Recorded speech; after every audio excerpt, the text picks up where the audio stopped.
नमस्कार दोस्तों, जय श्री कृष्णा, राधे राधे। एकादशी व्रत के दिन व्रती को एकादशी व्रत कथा का पाठ करना जरूर चाहिए।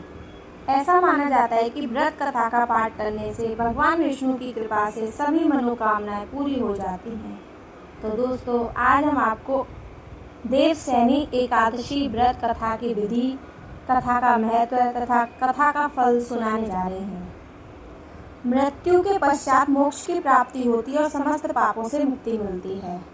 आषाढ़ माह के शुक्ल पक्ष की एकादशी को देवशयनी एकादशी के नाम से जाना जाता है। देवशयनी एकादशी से ही विष्णु भगवान 4 माह के लिए योग निद्रा में चले जाते हैं। इस दौरान मुंडन संस्कार, शादी, विवाह, सगाई, गृह प्रवेश समेत सभी मांगलिक कार्यों पर रोक लग जाती है। इस साल 6 जुलाई को देवशयनी एकादशी मनाई जाएगी। यह विशेष दिन श्री हरि विष्णु और माँ लक्ष्मी की पूजा के लिए शुभ माना जाता है। एकादशी व्रत के दिन व्रती को एकादशी व्रत कथा का पाठ करना जरूर चाहिए। ऐसा माना जाता है कि व्रत कथा का पाठ करने से भगवान विष्णु की कृपा से सभी मनोकामनाएं पूरी हो जाती हैं और मृत्यु के पश्चात मोक्ष की प्राप्ति होती है और समस्त पापों से मुक्ति मिलती है। देवशयनी एकादशी व्रत कथा। देवशयनी एकादशी व्रत कथा का वर्णन खुद भगवान श्री कृष्ण ने किया है। शास्त्रों के अनुसार भगवान श्री कृष्ण ने इस वृतांत को धर्मराज युधिष्ठिर को सुनाया था। पौराणिक कथाओं के अनुसार सतयुग में मांधाता नामक एक चक्रवर्ती राजा राज्य करते थे। मांधाता के राज्य में प्रजा सुखी थी। एक बार उनके राज्य में 3 साल तक वर्षा नहीं होने के कारण भयंकर अकाल पड़ गया। अकाल से चारों ओर त्रासदी का माहौल बन गया। इस वजह से यज्ञ, हवन, पिंडदान, कथा, व्रत आदि कम होने लगे थे। प्रजा ने अपने राजा के पास जाकर अपने दर्द के बारे में बताया। राजा इस अकाल से चिंतित थे।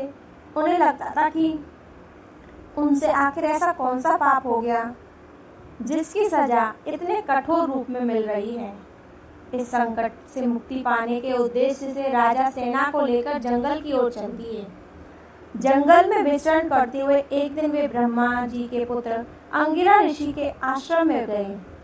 ऋषिवर ने राजा को कुशल क्षेम और जंगल में आने का कारण पूछा। राजा ने हाथ जोड़कर कहा कि मैं पूरी निष्ठा से धर्म का पालन करता हूँ, फिर भी मैं राज्य की ऐसी हालत क्यों है? कृपया इसका समाधान करें। राजा की बात सुनकर महर्षि अंगिरा ने कहा कि यह सतयुग है। इस युग में छोटे से पाप का भी बड़ा भयंकर दंड मिलता है। महर्षि अंगिरा ने राजा मांधाता को आषाढ़ माह के शुक्ल पक्ष की एकादशी का व्रत करने के लिए कहा। महर्षि ने कहा कि इस व्रत के प्रभाव से अवश्य ही वर्षा होगी।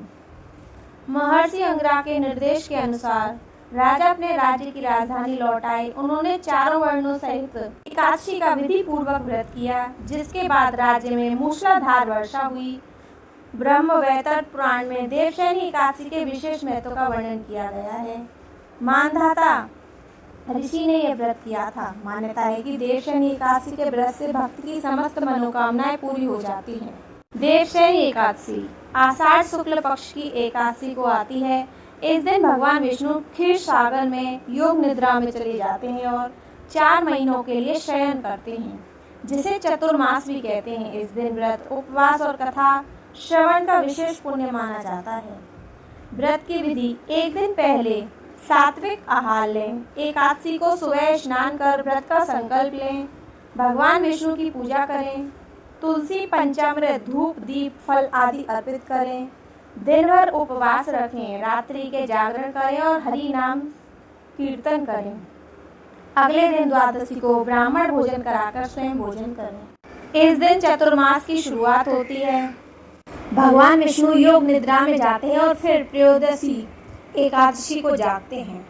इस एकादशी से मांगलिक कार्यों पर 4 महीने तक रोक लग जाती है। व्रत करने से पाप नष्ट होते हैं, मोक्ष की प्राप्ति होती है।